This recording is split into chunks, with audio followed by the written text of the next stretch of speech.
అదే RTV app వార్తల్ని క్షణాల్లో చదివే అవకాశం ఉంటుంది. ఒక న్యూస్ పేపర్, ఒక టెలివిజన్ ఛానల్ మీ చేతుల్లో ఎప్పుడూ ఉంటాయి. Hello all, welcome to RTV podcast. ఈరోజు మన షోలో స్పెషల్ గెస్ట్ ఎవరో తెలుసా?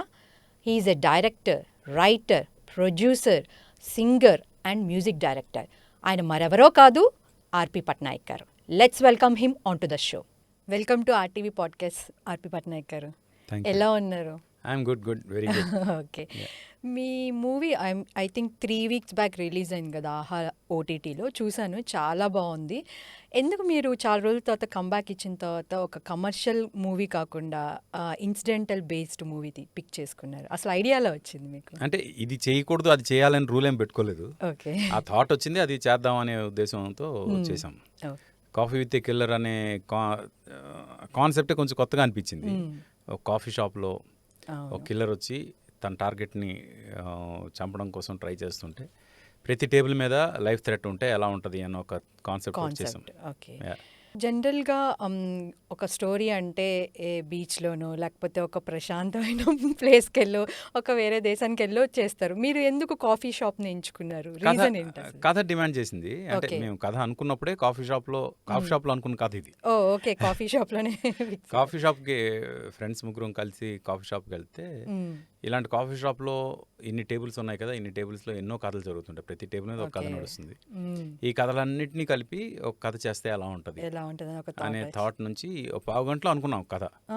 అనుకుని 2 గంటల్లో స్క్రీన్ ప్లే రాసేసాం. ఓకే, 3 రోజుల్లో సినిమా తీసేసాం.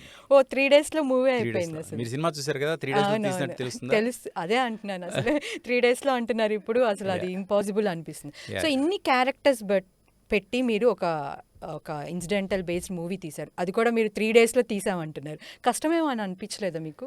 ఛాలెంజ్ అంతే, ఛాలెంజింగ్గా ఏదైనా తీసుకుని అది చేయడంలో ఒక ఇది వేరే ఉంటుంది, కిక్ వేరే ఉంటుంది. కథ అనుకున్న తర్వాత ప్లాన్ చేసినప్పుడే ఇది 3 రోజులు తీయాలి సినిమా ముందే అనుకుని ఫిక్స్ చేసుకుని 3 రోజులు ఎలా తీయాలని దాని మీద బాగా ప్లాన్ చేసాం. ప్రీ ప్రొడక్షన్ ప్లాన్ చాలా చేసాం. ఎందుకు 3 days అనే అనుకున్నారు? అంటే కొంచెం టైం తీసుకుని చేసి ఉండొచ్చు కదా. అంటే అది ఒక ఛాలెంజ్ లాగా తీసుకున్నాం. అంటే అది కూడా ఒక రికార్డ్ అవుద్ది కదా, ఏదో తీసాం అందరిలాగా తీసామని కాకుండా కొంచెం అందరికన్నా డిఫరెంట్గా ఆలోచించాం కదా. అట్ ది సేమ్ టైం తీయడం కూడా ఎవరు చేయలేని ఛాలెంజ్ తీసుకుని చేద్దాం. ఇప్పుడు యాజ్ ఇట్ ఈజ్ ఈ సినిమా ప్రతి షార్ట్ టు షార్ట్ ఉంది కదా, ఆ షార్ట్లు పెట్టుకుని కూడా 3 రోజుల్లో ఎవరు తీయలేరు. ఓకే, కామెడీ కూడా సినిమాలో చాలా బాగుంది. అంటే మీరు చెప్పినట్టు ఒక్కొక్క టేబుల్కి ఒక్కొక్క ట్రాక్ స్టోరీ ఉంది. సో ఇవన్నీ కలిపి తీసినప్పుడు మీకు ఏది బాగా ఛాలెంజింగ్గా అనిపించింది? అంటే రైటింగ్ అనిపించిందా, తీసేటప్పుడు మీకు ఛాలెంజింగ్గా అనిపించిందా, ఎలా? అంటే రైటింగ్ మాకు చాలా ఫాస్ట్గా అయిపోయింది. చెప్పాను కదా, 2 గంటల్లో మేము స్క్రీన్ ప్లే రాసాం. ఆ తర్వాత ఓన్లీ డైలాగ్ వర్షన్స్ వరకే మేము వర్క్ చేసింది. బట్ తీయడం మాత్రం డెఫినెట్గా ఛాలెంజింగ్. ఎందుకంటే కెమెరా ఎటు తిప్పినా అటు క్యారెక్టర్స్ ఉండాలి. ఉన్న ఆర్టిస్టులు అందరూ కూడా బిజీ ఆర్టిస్టులు. అంటే ఏమాత్రం గ్యాప్ దొరికినా క్యారవాన్లో వెళ్ళి కూర్చునే బ్యాచ్ అనమాట. అంత పెద్ద ఆర్టిస్టులు. అంత పెద్ద ఆర్టిస్టులను పెట్టినప్పుడు అది ఛాలెంజింగ్గా మొత్తం. అంటే కెమెరా ఏ యాంగిల్లో పెట్టినా ప్రతి ఆర్టిస్టు బ్యాక్గ్రౌండ్లో, అంటే పెద్ద ఆర్టిస్టులు బ్యాక్గ్రౌండ్లో ఊరికినే కనిపించడం అనేది కష్టం కదా. అంటే వాళ్ళకి డైలాగులు ఉన్నాయా, వాళ్ళకి ఇంపార్టెన్స్ ఉందా, వాటి వరకే ఆలోచిస్తారు వాళ్ళు. అలాంటిది ఈ ఫోర్గ్రౌండ్లో వేరే టేబుల్ మీద సీన్ అవుతుంటే బ్యాక్గ్రౌండ్లో వాళ్ళు కనిపిస్తుంటారు ఏ పని లేకుండా, అనేది చాలా కష్టం. వాళ్ళని కన్విన్స్ చేయాలి అలాంటి వాటిలో. ఇలాంటివన్నీ కొంచెం ఛాలెంజింగే. ఇంకోటి షూటింగ్లో మీకు ఏ యాంగిల్లో తీసినా ప్రతి యాంగిల్లో ప్రతి క్యారెక్టర్ వాళ్ళ సీట్లో కూర్చొని ఉండాలి, అవంతా ఉంటుంది. అందుకు ఇదంతా కొంచెం ఛాలెంజింగే, కొంచెం కాదు చాలా ఛాలెంజింగ్. అండ్ పెద్ద ఆర్టిస్టులను పెట్టాం కాబట్టి ఇంకా ఎక్కువ ఛాలెంజింగ్. మామూలుగా రెగ్యులర్ ఆర్టిస్టులు అయితే, అంటే చిన్న ఆర్టిస్టులు అయితే మనం ఏదో ఒక రకంగా ఒప్పించవచ్చు. అందరూ కూడా బిజీ ఆర్టిస్టులు. ముందే ఫిక్స్ అయ్యారా ఈ క్యారెక్టర్ కి, ఈ ఆర్టిస్ట్ అని చెప్పి? ముందే ఫిక్స్ అయ్యాం. కథ అనుకున్నప్పుడు ఈ క్యారెక్టర్ వీళ్ళతో చేద్దాం అని దాన్ని బట్టి చేసాం. ఓకే, మీరు చూస్తే ఇంత సాఫ్ట్ గా ఉన్నారు కదా, ఈ కిల్లర్ సీన్స్ అనేది ఎట్లా రాశారు మీరు? అంటే ఆబ్వియస్గా ఇప్పుడు కిల్లరు అనగానే కిల్లర్కి ఒక క్యారెక్టరైజేషన్ ఉంటుంది కదా. అందుకు ఫస్ట్ ఓపెనింగ్ సీనే కిల్లర్ క్యారెక్టరైజేషన్ ఏంటని డిఫైన్ చేసాం. చేసి తనకి ఒక అసైన్మెంట్కి వెళ్తే అతను మామూలుగా ఇతనికి కట్టేస్తాడు, కానీ అతన్ని చంపి this is my 36th murder. నేను ఇప్పటివరకు నా బుల్లెట్ మీద రాసిన పేరు ఎప్పుడు మిస్ అవ్వలేదు అవును. అని చెప్తాడు. అంటే నెక్స్ట్ మనం తన బుల్లెట్ మీద ఎవరి పేరు రాసి ఉందో అది డెఫినెట్గా చేస్తాడు అనేది మనం అక్కడ అండర్లైన్ చేసేసాం. చేసిన తర్వాత ఆ క్యారెక్టర్ ఎలా బిహేవ్ చేయాలి, ఆబ్వియస్గా దానికి తగ్గట్టుగానే మనం క్యారెక్టర్ డిజైన్ చేయాలి. ఓకే. మన నేచర్ బట్టి క్యారెక్టర్ ఉండాలని లేదు కదా, అవునవును. ఆ కిల్లర్ క్యారెక్టర్ ఎలా ఉండాలి దాన్ని బట్టి డిజైన్ చేస్తాం. ఓకే. ఓకే. మీరు చాలా ఇన్నోవేటివ్ మూవీస్ తీశారు. అంటే ఐ మీన్ అంతకుముందు బ్రోకర్ మూవీ కానీ, ఇప్పుడు ఈ ఇన్సిడెంటల్ మూవీ కానీ, అందమైన మనసులో ఈ మూవీ కానీ, ఇవన్నీ ప్రతి జానర్లో కొంచెం డిఫరెంట్గా అనిపిస్తాయి. సో మీరు ఒక స్టోరీ పిక్ చేసుకునేటప్పుడు కానీ, రాసేటప్పుడు కానీ మీ ట్రిగరింగ్ పాయింట్ ఏంటి, ఇలా ఉండాలి అని చెప్పి? అంటే ప్రతిదీ కూడా అంటే అందరి ఆలోచనలు ఎక్కడ ఆగిపోతే అక్కడ నా ఆలోచనలు మొదలవుతాయి. ఓకే. అది నేను అంటే చాలా మీరు గర్వంగా చెప్తాను. ఎహెడ్ ఆలోచిస్తారు. ఎహెడ్ ఆలోచిస్తా టైంకి. అంటే ఇప్పుడు అందమైన మనసులో 13 ఏళ్ళ అమ్మాయి ఒక 21 ఏళ్ళ అబ్బాయిని ప్రేమిస్తే ఎలా ఉంటుందని ఒక థాట్. అవును. ఆ రోజుకి అది చాలా అడ్వాన్స్డ్ ఫిల్మ్. ఈ రోజు తీసుంటే అది కాంటెంపరీ normal. ఫిల్మ్ లాగా అవును. అనిపించచ్చు జనంకి. బట్ ఎందుకో నేను ఎహెడ్ ఆఫ్ టైం ఆలోచిస్తా. ఇప్పుడు బ్రోకర్ కూడా మీకు చూస్తే అవును. డిజిటల్ మొత్తం డిజిటల్లో తీయడం కానీ అది ఎహెడ్ ఆఫ్ టైం. అంటే అప్పటికి అందరూ ఫిల్మ్లో ఉన్నప్పుడు మేము డిజిటల్లో తీసాం. అవును. అయితే బ్రోకర్ కథపరంగా చూసినా మీకు ఒక ఠాగూర్, ఒక అపరిచితుడు ఇలాంటి సినిమాల్లో ఒక పెద్ద హీరో లాంటి వాడు వచ్చి అందరినీ బెదిరిస్తే దానివల్ల జనం మారుతారు అనేది కథలు. కానీ నేనేమంటా అంటే అలాంటి వాళ్ళు రారు రియల్ లైఫ్లో. రాకపోతే మనం మారడానికి లేదా అనే ఆలోచనలోంచి పుట్టింది బ్రోకర్. ఆ బ్రోకర్ మీరు చూస్తే ప్రతి మనిషిలో ఒక ఠాగూర్ ఉన్నాడు, ఒక అపరిచితుడు ఉన్నాడు అనేది రియలైజ్ చేసే సినిమా అది. అది కూడా అప్పటికి అది తీసే టైంకి అన్నా హజారే మూమెంట్స్ ఏమీ లేవు. ఇంకోటి కరప్షన్ని రియలిస్టిక్గా చూపించిన సినిమా అది. అంటే సినిమాటిక్గా చూపించింది కాదు, రియలిస్టిక్గా రియల్ లైఫ్లో కరప్షన్ ఎలా జరుగుతుంది, అలాంటి వాళ్ళు వాడే పదాలు ఎలాంటివి ఉంటాయి అవన్నీ తోటి బుక్స్, పెద్ద బుక్స్, చిన్న బుక్స్ ఇలాంటి పదాలు వాడతారు వాళ్ళు. అంటే ఎవరికి అర్థం కాకుండా కరప్షన్లో అవన్నీ రియల్ లైఫ్ ఇన్సిడెంట్స్ తీసుకుని చేసింది. ఓకే. సో అసలు ఈ మూవీలో మీరు ఎందుకు యాక్ట్ చేయలేదు? మీరు యాక్ట్ చేసి కూడా చాలా డేస్ అవుతుంది. అంటే నాకు యాక్టింగ్ అనేది ఏమంత ఇదేం కాదు, నేను చేయాలి కంపల్సరీ అదేం లేదు. బట్ ఈ సినిమా వరకు వచ్చేసరికి 3 రోజుల్లో చేయాలి అంటే మాత్రం నేను యాక్టింగ్ చేస్తే 3 రోజులు అవుతుంది. ఎందుకంటే 2 వైపులా ఉండాలి కదా నేను, అది కొంచెం కష్టం అవుతుంది. సో మీరు బాగా పీక్స్లో మ్యూజిక్ డైరెక్షన్ చేసేటప్పుడు you gave a pause. So మీకేమీ రిగ్రెట్ అనిపించలేదా మ్యూజిక్ డైరెక్షన్ నుంచి వెళ్ళిపోయాను అని, అట్లా ఏం రిగ్రెట్ అనిపించలేదు? ఆ టైంలో అయితే ఏం అనిపించలేదు నాకు. ఎందుకంటే ఆ టైంలో నేను తీసుకున్న డెసిషన్ నేను రైట్ అనే అనుకున్నాను. బట్ తర్వాత ఆడియన్స్ని జనాన్ని కలుస్తున్నప్పుడు మీ మ్యూజిక్ మేము మిస్ అవుతున్నాం అన్నప్పుడు చాలా మంది మ్యూజిక్ మిస్ అవుతున్నాం అని చెప్పినప్పుడు నిజమే కదా, నేను కూడా మిస్ అవుతున్నాను అనే ఫీలింగ్ నాకు వచ్చింది. సో ఈ మధ్యకాలంలో కూడా మీరు కొన్ని ఇన్సిడెంట్స్లో చెప్పారు, మంచి మ్యూజిక్ వస్తే తప్ప నేను మ్యూజిక్ డైరెక్షన్ చేయను. మంచి సినిమా వస్తే మ్యూజికల్గా అంటే నేను చేస్తున్నానంటే మళ్ళీ దానికి నాకు స్కోప్ ఉండే సినిమా అయితేనే చేద్దామని. అందుకు I'm just waiting for that. Songs కానీ మ్యూజిక్ డైరెక్షన్ కానీ ఒక సెపరేట్ ఫ్యాన్ బేస్ ఉన్నారు. అంటే ఎలాంటి సంతోషం కానీ, నువ్వు నేను, ఇట్లాంటి చాలా మూవీస్ తీసుకుంటే మనం నైట్ టైం పడుకున్నప్పుడు కూడా వినడానికి చాలా హ్యాపీగా ఉండేటట్టు ఉండే.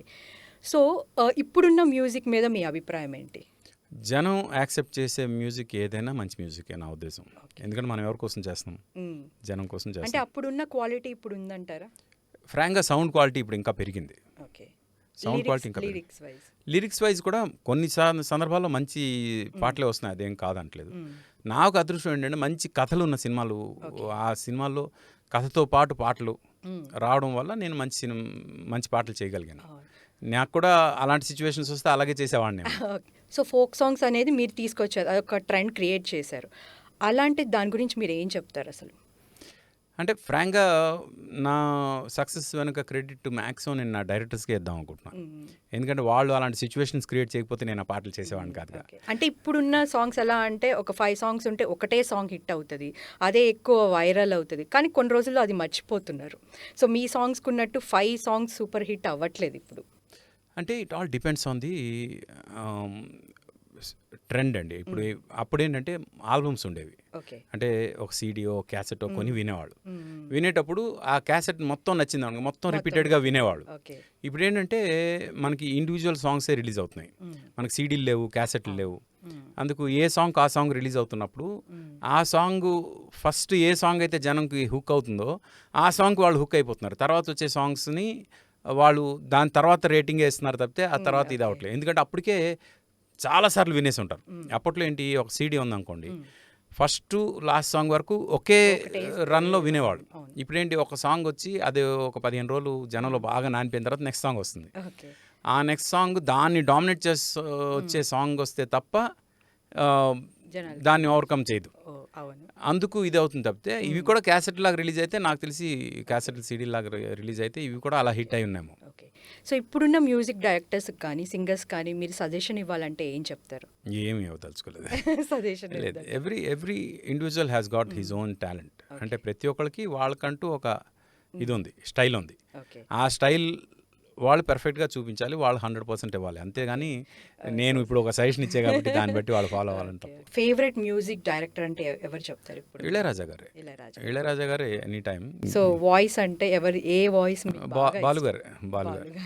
హిందీలో ఇప్పుడున్న వాళ్ళు ఇప్పుడు అనురాగ్ కుల్కర్ని, శ్రీకృష్ణ వీళ్ళంటే బాగా ఇష్టం. ఓకే, అనురాగ్ కుల్కర్ని. సో ఇప్పుడు వచ్చిన పాటల్లో మీకు బెస్ట్ బాగా నచ్చిన పాట అంటే ఏం చెప్తారు? చాలా ఉన్నాయి.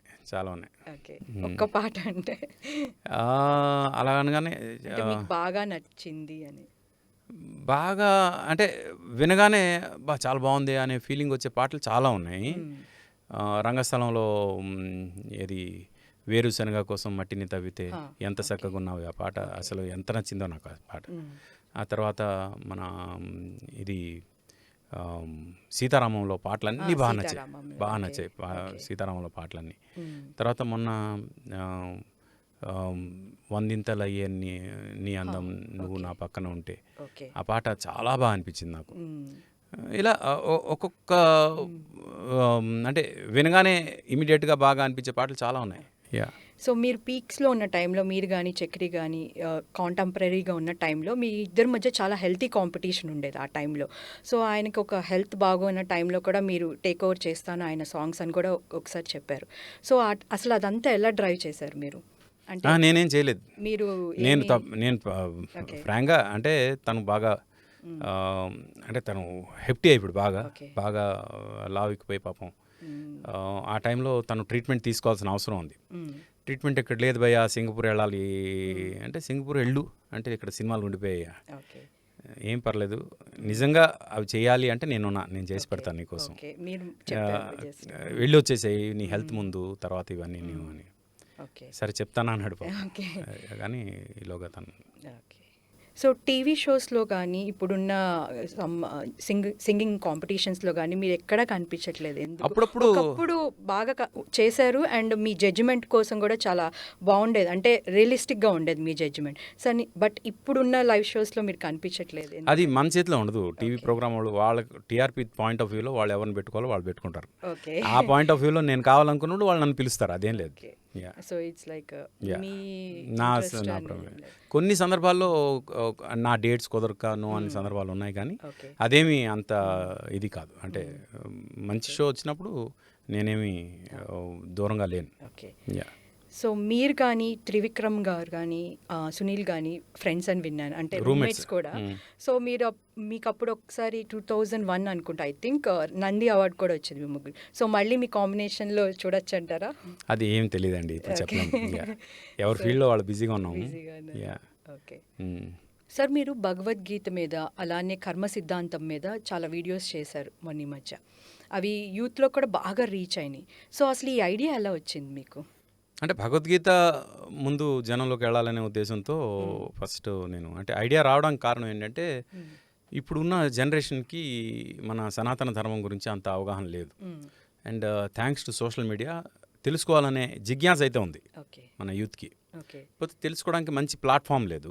వాళ్ళు కరెక్ట్గా మంచి ప్లాట్ఫామ్లో కనుక వాళ్ళకి మనం ఎంకరేజ్ చేస్తే వాళ్ళు వినడానికి రెడీగా ఉన్నారు. అయితే యూత్కి ఏంటంటే సంస్కృతంకి దూరంగా ఉన్నాం మనం అంతా. సంస్కృత శ్లోకాలతో చెప్తే వినేంత టైం లేదు ఈ స్వైపింగ్ యుగంలో. అందుకు ఓన్లీ తాత్పర్యం 700 శ్లోకాలు భగవద్గీతవి, 18 అధ్యాయాల్లో 700 శ్లోకాల తాత్పర్యం కంప్లీట్గా ఎలాంటి డిస్ట్రాక్షన్ లేకుండా మొత్తం 18 అధ్యాయాలు 700 శ్లోకాలు ఒకే స్ట్రెచ్లో వినడానికి. అంటే అధ్యాయం పరంగా వినాలంటే అధ్యాయం పరంగా, లేదా అన్ని అధ్యాయాలు కలిపి వినాలంటే అన్ని అధ్యాయాల పరంగా నేను యూట్యూబ్లో రిలీజ్ చేశాను నా ఛానల్లో భగవద్గీత. అది ఏంటంటే మొత్తం భగవద్గీత మీరు చదవాలనుకుంటే 6 నెలలు పడుతుందా, 1 ఇయర్ పడుతుందా, ఈ టెన్షన్లో ఉంటారు. అవునవును. కానీ మొత్తం భగవద్గీత మీరు 2 గంటల 47 నిమిషాల్లో వినొచ్చు, మొత్తం భగవద్గీత. ఓకే. అయితే అంతా ఒకే స్ట్రెచ్లో వినమని నేను చెప్పను, బట్ మీకు వీలు అంటే కలిపినప్పుడు ఇదివరకు వచ్చిన భగవద్గీతలో ఎక్కువ శ్లోకాలు ఉండే, తర్వాత తాత్పర్యం ఉండేది కదా. ఘంటసాల మీరు మాస్టర్ direct- ఘంటసాల మాస్టరు 100 శ్లోకాలు విత్ తాత్పర్యం శ్లోకాలు తాత్పర్యం చేశారు. అయితే ఏంటంటే డెఫినెట్గా అది మనందరి నరాల్లో జీర్ణించిపోయింది. అవునవును. అయితే అప్పట్లో ఉన్న ఆ ఇది ఏదైతే ఉందో, ట్రెండ్ ఏదైతే ఉందో, శ్లోకాలతో పాటు వినొచ్చు అనే ట్రెండ్, అది ఇప్పుడు లేదు. ఓకే. ఇప్పుడు ఏంటంటే తాత్పర్యం తెలిస్తే చాలు. ఇప్పుడు స్పీడ్ యోగం కదా. అవునవును. ముందు భగవద్గీతలో ఏముందో అది తెలుసుకుంటే, తెలుసుకోవాలి. అది తెలుసుకున్న తర్వాత లేదు ఇది శ్లోకాలతో తెలుసుకోవాలి అనే ఒక జిజ్ఞాస కలిగింది అనుకోండి, అప్పుడు గంగాధర శాస్త్రి గారు మొత్తం 700 శ్లోకాలకి విత్ శ్లోకం తాత్పర్యం చేశారు. Okay. అది వినడానికి బాగుంటుంది జనంకి. సో నేను ఎందుకు అంటున్నానంటే ఇప్పుడున్న నెగిటివ్ జనరేషన్లో మనం ఒకరికి అడ్వైస్ ఇచ్చినా తీసుకునేటట్టు ఎవరూ లేరు. అంటే నాకు తెలుసులే మీరేంటి చెప్పేది అన్న టైప్లో ఉన్నారు. అలాంటి ఈ టైంలో అసలు భగవద్గీత ఈ శ్లోకాలు ఇలా రాయాలి, ఇలా చెయ్యాలి అని అసలు ఆ పాయింట్ మీకు ఎక్కడ వచ్చింది? ఆ thought అసలు అనేది? మనం ఎవరం చేయడానికి, అంత అంటే దేవుడే చేయించుకుని ఓకే. ఫ్రాంక్గా అంతా చేయించుకుని దేవుడే. ఇప్పుడు ఇక్కడ ఆర్పి పట్నాయక్ చెప్పిన భగవద్గీత కాదు, అది దేవుడు చెప్పిన Bhagavad Gita. I'm just a medium. ఏదో ఆర్పి పట్నాయక్ చెప్పాడు కాబట్టి మీరు వినండి కాదు, అది శ్రీకృష్ణ పరమాత్మ చెప్పాడు, అది నా వాయిస్లో చెప్పాం అంతే. కానీ నేను నిమిత్త మాత్రుడిని, ఓకే. అతను చెప్పింది నా వాయిస్ త్రూగా వస్తుంది అంతే, అంతకు మించి ఇంకేం లేదు. నేను చెప్పాను కాబట్టి మీరు వినండి అని చెప్పేంత రైట్ నాకు లేదు. కృష్ణుడు చెప్పాడు కాబట్టి వినండి. ఓకే. సో జనరల్గా భగవద్గీత వింటే చాలు మనకి లైఫ్లో అన్ని లెసన్స్ నేర్చుకుంటామని అంటారు. సో మీరు దీని గురించి రీసెర్చ్ చేసేటప్పుడు అసలు మీరు తెలుసుకుంది ఏంటి? అంటే you should know the difference between knowledge and wisdom అండి. ఓకే. నాలెడ్జ్ అంటే ఏంటి, విజ్డమ్ అంటే ఏంటి, ఈ రెండు డిఫరెన్స్ తెలిస్తే భగవద్గీత ఏంటో అర్థమవుతుంది. ఓకే. నాలెడ్జ్ అంటే ఏంటి, మన పంచేంద్రియాలు మనకి ఏదైతే ఇన్ఫర్మేషన్ సేకరిస్తాయో, చూసిన దానికి టేస్ట్, వాసన, టచ్, విన్నాం, ఏం విన్నాం, వాటికి సంబంధించిన ఇన్ఫర్మేషన్తో వచ్చేది నాలెడ్జ్. ఓకే. వాటికి అతీతంగా ఉన్నది విజ్డమ్. విజ్డమ్. ఓకే. ఆ విజ్డమ్ తెలుసుకోవాలంటే మాత్రం భగవద్గీత తెలుసుకోండి. ఓకే. యా. సో అంతకు ముందున్న భగవద్గీత ఈ శ్లోకాలన్నిటికీ మీరు ఇప్పుడు రాశారు కదా. నేను రాయలేదు, సారీ, మీరు ఇప్పుడు చేసిన దీనికి మీకు అనిపించలేదా అప్పుడు ఉన్న దానికి ఇప్పటికి కాంపిటీషన్ అవుతుందేమో అని? సో ఎందుకంటే జనాలు అది బాగా అలవాటు పడిపోయి ఉంటారు కదా. సో ఇప్పుడు కొత్తగా వింటారు అనేది మీకు అనిపించలేదా? అంటే ఇప్పుడు వాటి వల్ల వాళ్ళు కొంతమందికి రీచ్ అయ్యారు, నా వల్ల నేను ఇంకొంతమందికి రీచ్ అవుతాను ఓకే. అంతే టార్గెట్. తప్పితే వాళ్ళతో నేను పోటీ పడి వాళ్ళని నేను డామినేట్ చేసేద్దాం ఓకే. అలాంటి భావన ఎట్టి పరిస్థితి లేదు. ఓకే. ఇంకొకటి, ఘంటసాల మాస్టారు 50 ఏళ్ల క్రితమే ఆయన చేసిన అద్భుతమైన భగవద్గీతతో పోటీ ఎవరు కూడా చేయలేరు. ఓకే. ఎందుకంటే that is one and only Bhagavad Gita. So మీ ఇప్పుడు టార్గెట్ వచ్చి యూత్. పోతే అదేంటంటే 100 శ్లోకాలకే పరిమితం, 100, 108 మధ్యలో ఉంటుంది ఆ శ్లోకాలు. ఇదేంటంటే భగవద్గీత అనేది 700 శ్లోకాలు కదా, వాటి మొత్తం తాత్పర్యం తెలియాలి యూత్కి అనే ఉద్దేశంతో ఇది చేశాను నేను. అండ్ నా టార్గెట్ యూత్. మీరు నమ్మరు, అంటే మీరు కామెంట్స్ సెక్షన్ చదివితే ప్రెగ్నెంట్ ఉమెన్ ఆర్ లిస్నింగ్. వాళ్ళు ఎందుకు వింటున్నారంటే నా ఊంపులో ఉన్న నా బేబీ వినాలి భగవద్గీత అని వింటున్నారు.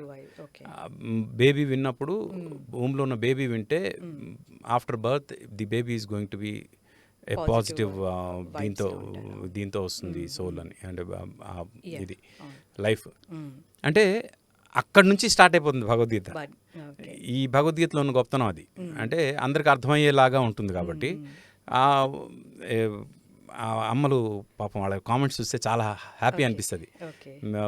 మా పుట్టబోయే బిడ్డకు మంచి లైఫ్ రావాలని ఆశీర్వదించండి, బ్లెస్ చేయండి, నేను రోజు వింటున్నాను ఈ భగవద్గీత అంటే. నిజంగా కదా, అసలు కడుపులో ఉండగానే ఒక ఎవరు ప్రహ్లాదుడిలాగా ఈ పిల్లలు భగవంతుడి గురించి తెలుసుకుని బయటకు వస్తే నిజంగా వాళ్ళ లైఫ్ ఎంత గొప్పగా ఉంటుంది అనే ఫీలింగ్ వస్తుంది. అండ్ యూత్, ఇప్పుడు నా స్టాటిస్టిక్స్ కావాలని మీకు చూపిస్తా. 3.6 మిలియన్ ప్లస్ వ్యూస్ ఉన్నాయి ఇప్పుడు. 82% యూత్ లో ఎలాంటి మార్పు రావాలని మీరు అనుకుంటున్నారు? 82% వ్యూవర్స్ ఆర్ యూత్. దీనిలో మార్పు ఏంటి అంటే ఆబ్వియస్గా వస్తుంది, వాళ్ళ థాట్ ప్రాసెస్లో మార్పు వస్తుంది. భగవద్గీత తెలుసుకున్న తర్వాత వాళ్ళు ఆలోచించే విధానం మారుతుంది, కొంచెం మెచ్యూరిటీ లెవెల్స్ పెరుగుతాయి, ఆకతాయితనం తగ్గిపోతుంది, తగ్గి లైఫ్ అంటే ఇది కాదు లైఫ్ అంటే ఇది అని తెలుసుకునేంత ఒక ఉన్నత స్థాయి సో వస్తుంది. ఇప్పుడు ప్రెసెంట్ జనరేషన్ కూడా ఐ థింక్ ఇట్స్ నీడెడ్ అని అనుకుంటాను నేను. ఆఫ్ కోర్స్ అది విన్నవాళ్ళకి దాని యొక్క గొప్పతనం తెలుసు. ఇంకోటి మెయిన్ రీజన్ ఏంటంటే మన సనాతన ధర్మం గురించి ఎవరైనా నెగటివ్గా మాట్లాడితే వాళ్ళకి మా దగ్గర భగవద్గీత ఉంది అని గర్వంగా చెప్పుకునేలాగా భగవద్గీత గురించి జనకు తెలియాలి. అది నా ఉద్దేశం. సో ఇది రీసెర్చ్ చేసి మీరు దీని గురించి తెలుసుకునేటప్పుడు మీరు మీ లైఫ్లో వచ్చిన మార్పు ఏంటంటే ఏం చెప్తారు? అదే చెప్పా కదా, నాలెడ్జ్కి విజడం మధ్యలో డిఫరెన్స్. ఓకే. నేను అప్పటివరకు నాలెడ్జ్ కోసం ప్రాకులాడేవాడిని, ఇప్పుడు విజ్డమ్ కోసం ప్రాకులాడుతున్నా. So wisdom. యా. ఓకే. ఇప్పుడు నాకు అంటే సైంటిఫిక్గా ప్రతిదీ అంటే ఇప్పుడు మామూలుగా ఇప్పటివరకు మన పూర్వీకులు చాలా విషయాలు చెప్పారు. చెప్తే దాని గురించి అసలు సైంటిఫిక్గా ఇప్పటివరకు ఎవరు అర్థం చేసుకోలేకపోయారు. కానీ ఈరోజు నాకు ప్రతిదీ సైంటిఫిక్గా అర్థం అవుతుంది. నేను బేసికల్గా సైన్స్ బ్యాక్గ్రౌండ్ స్టూడెంట్ని, నా పీజీ కూడా సైన్స్ బ్యాక్గ్రౌండ్ కాబట్టి ప్రతిదీ సైంటిఫిక్ యాంగిల్లో చూస్తాను. ఈరోజు భగవద్గీత తెలుసుకున్న తర్వాత భగవద్గీతని సైంటిఫిక్ యాంగిల్లో చూడడం మొదలుపెట్టిన తర్వాత నాకు ఆత్మని సైంటిఫిక్గా ఎక్స్ప్లెయిన్ చేయగలను, మోక్షాన్ని సైంటిఫిక్గా ఎక్స్ప్లెయిన్ చేయగలను. వాళ్ళు ఏదైతే ఇది అని చెప్పారో దానికి సైంటిఫిక్గా ఎక్స్ప్లెయిన్ చేయడానికి ఉన్న విజ్డమ్ నాకు వచ్చింది. ఓకే. సో మీరు ఇప్పుడు ఆత్మ సోల్ అని అంటున్నారు, బట్ ఇప్పుడున్న జనరేషన్కి అది చాలా ఎక్కువ అవుతుంది అని అనిపించలేదు? ఎందుకంటే వాళ్ళు ఇంత టైం ఉండదు వాళ్ళకి. సో వాళ్ళకి ఏ విధంగా ఇది అసలు హెల్ప్ఫుల్ అవుతుంది అంటారు? భగవద్గీత మొత్తం తెలుసుకోవడానికి 2 గంటల 47 నిమిషాలు అని చెప్పా కదా. దానిలో ఆత్మ అనేది ఒక చాప్టర్, రెండో చాప్టర్ సాంఖ్యయోగంలో ఒక చాప్టర్. ఆ చాప్టర్లో ఆత్మ గురించి అంటే ఆత్మ అంటే ఏంటి తెలుసుకోవాల్సిన అవసరం ఉంది. ఎందుకంటే వీఆర్ జస్ట్ ది బాడీ. ఈ బాడీలో ఉన్న సోల్ మాత్రం ఇట్ ఈస్ ఎటర్నల్, ఎప్పటికీ ఉండిపోయేది. ఈ బాడీ అనేది ఉంటుంది, పోతుంది. కానీ ఎటర్నల్ సోల్కి ఇవ్వాల్సిన ఇంపార్టెన్స్ ఏంటి, ఈ సోల్ గురించి మనం అంటే ఏంటి? రమణ మహర్షి ఒక మాట అంటారు, ఆయనకి ఏమైనా దెబ్బ తగిలితే దీనికి ఏదో అయింది అంటారు బాడీకి. అంతేగాని నాకేదో అయింది దానిలే. నాకు అంటే అది నాకు అయింది అంటే నా ఆత్మకి అయింది అని అర్థం. దీనికి ఏదో అయిందంటే నా శరీరానికి అయిందని అర్థం. అంటే he was able to see the difference between body and the soul. అంత డిఫరెన్స్ చూడగలిగేంత మెచ్యూరిటీ మనకు రాకపోవచ్చేమో కానీ, బట్ మనకు అర్థం అవ్వాలి దే ఆర్ 2 డిఫరెంట్ థింగ్స్. మన సోల్ అనేది is something which is eternal. దాని గురించి తెలుసుకోవాల్సిన అవసరం ఉంది అనేది భగవద్గీత చెప్తుంది. ఓకే. సో జనరల్ ఆడియన్స్ నుంచి వచ్చే కాంప్లిమెంట్స్ వేరు. సో ఈ భగవద్గీత గురించి అంతకుముందు రాసిన వాళ్ళు కానీ, ఈ వీడియోస్ చేసిన వాళ్ళ గురించి కానీ, మ్యూజిక్ డైరెక్టర్స్ నుంచి కానీ, సింగర్స్ నుంచి కానీ మీకు ఎలాంటి కాంప్లిమెంట్స్ వచ్చాయి? అంటే కాంప్లిమెంట్స్ భగవద్గీత గురించి అంటే మీరు అంటే ఫ్రాంక్గా చెప్పిన వాళ్ళు ఉన్నారు కానీ వాటి గురించి పట్టించుకోకూడదండి. కాంప్లిమెంట్స్ గురించి కానీ దీని గురించి పట్టించుకోకూడదు. ఎందుకంటే అది నాది కాదు. ఎందుకంటే ఏది కూడా నేను క్రెడిట్ తీసుకోదలుచుకోలేదు. అది మంచి అయినా చెడు అయినా దానికి సంబంధించి మీరు యూత్లోకి తీసుకెళ్దాం అది ఒకటే టార్గెట్. భగవంతుడు కొన్ని లక్షల మంది ఉన్నా నన్ను సెలెక్ట్ చేసుకున్నాడు ఒక మీడియంగా. అదొకటి నా అదృష్టంగా ఫీల్ అవుతా. అంతకు మించి పలానా వాళ్ళు పొగిడారు, పలానా వాళ్ళు తిట్టారు, ఇలాంటివి ఏమీ నేను పట్టించుకోదలుచుకోలేదు. ఎందుకంటే అది ఆయన ఎలా కావాలో ఆయన నా త్రూగా చేయించుకున్నాడు అంతే, నేను ఎవరి మధ్యలో. ఓకే. సో ఫ్యూచర్లో మీరు పాలిటిక్స్లో వచ్చే ఛాన్సెస్ ఏమైనా ఉన్నాయా? అంటే ఫ్రాంక్గా పొలిటికల్ నాలెడ్జ్ చాలా ఎక్కువ ఉందండి నాకు, కానీ నేను రాను. ఎందుకు అంటే నాకు చాలామంది అభిమానులు ఉన్నారు, నేనంటే ఇష్టపడేవాళ్ళు ఉన్నారు. మన దౌర్భాగ్యం ఏంటంటే నేను ఒక పార్టీకి పొరపాటున సపోర్టింగ్గా ఒక్క మాట మాట్లాడితే దాని యాంటీ పార్టీ వాళ్ళకి నేను ఎంత ఇష్టం ఉన్నా నేను నెగిటివ్ అయిపోతాను, just because I spoke something write about those people. అలాగే ఒక పార్టీకి నేను నెగిటివ్గా మాట్లాడితే అవతలోడు ఏ పార్టీతో గురించి నెగిటివ్గా మాట్లాడినా వాళ్ళకి నేను శత్రువుని అయిపోతాను. అసలు ఉన్నది ఒక లైఫ్, ఇంతమంది శత్రువులను ఎందుకు మోయాలి? హాయిగా నన్ను ఇష్టపడే వాళ్ళందరూ నన్ను ఇష్టపడినేవాళ్ళు, ఈ లైఫ్ని ఇలా కానీ చేద్దామని పాలిటిక్స్కి అయితే దూరంగా ఉంటాను. సో మీ ఫేవరెట్ లీడర్ అంటే ఎవరు చెప్తారు ఇప్పుడున్న వాళ్ళలో? ఫ్రాంక్గా ప్రతి ఒక్కళ్ళు ప్రోస్ అండ్ కాన్స్ ఉన్నాయండి, ఎవరు కూడా 100% రైట్ లేరు. ఓకే. సో ఫైనల్గా before we end this session, ఒక లైఫ్ ఫిలాసఫీ యూత్కి చెప్పాలంటే మీరు ఏం చెప్తారు ఇప్పుడున్న జనరేషన్కి? అది అంటే every individual has got his own talent అండి. First try to recognise your talent. Okay. మీ టాలెంట్ ఏంటో మీరు రికగ్నైజ్ చేసుకోండి, దాని మీద మీరు 100% వర్క్ చేయండి అనేది మాత్రమే చెప్పగలను. ఎందుకంటే ఎవరో చెప్పారు కాబట్టి మీకు లేని దాని గురించి మీరు పాకులాడొద్దు, ఎవరు చెప్పకపోయినా మీలో ఉన్న దాని గురించి మీరు ఎప్పుడు అణుచుకోవద్దు. Okay, thank you. Thank you sir, thank you so much. Thank you. It's nice meeting you. Same here, thank you very much, all the best to you. Thank you. మరిన్ని వీడియోస్ కోసం ఛానల్ ని subscribe చేయండి, latest updates కోసం WhatsApp channel ని follow చేయండి and link description లో ఉంది.